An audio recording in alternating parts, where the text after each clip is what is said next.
Okay, so today we're going to distort our text. Distort means that you're going to change it from some way that it was originally, and we're going to make it different. So here's my text. I have a water and then waiters. So I'm going to go over here to my water. You can tell it's a text layer because it's got a T. So to do this technique, you cannot be a text layer. You're not going to be able to edit the text after this. So if you want to change the color, if you want to change the spelling, the font, you need to do that now. If you want to change the size, you can do that later, and even to some degree you can do the color later. But what you do is you go over here and you right click and say raster size type. Raster size takes it from text and makes it a picture. So now you can see it doesn't have a T anymore.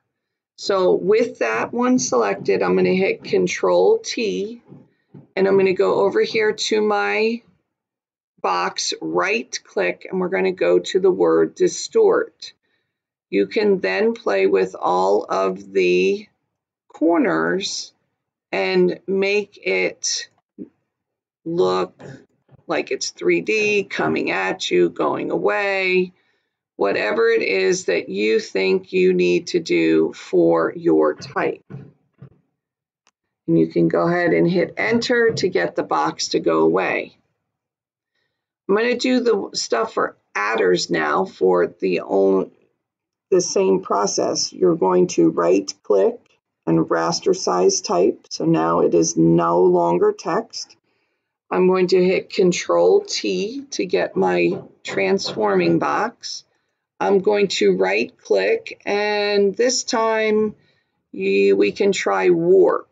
So we can warp things to make them look like they are going different ways.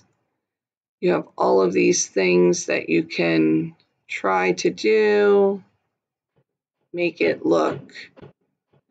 I would go ahead and try, if you have other text, or even on this text, if you hit Control T, you can go to perspective. Perspective makes it zoom in or zoom out. It especially works for if you're trying to make it look like it's coming towards you or going away. So you have all of these different things. If you right click and you hit skew, skew is basically along the same lines. You're just going to make one corner do something. It's not doing anything to the other corner, so it's only skewing that one.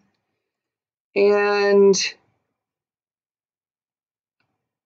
rotate is pretty normal and scale is pretty normal. So from that standpoint, if you want to do those four and play around with this so that you get whatever you would like to have your text look like, that would be great. If you do not want it as part of your final project, that's fine. Just turn off the eye, but it needs to be there so that I can see that you have done the skill.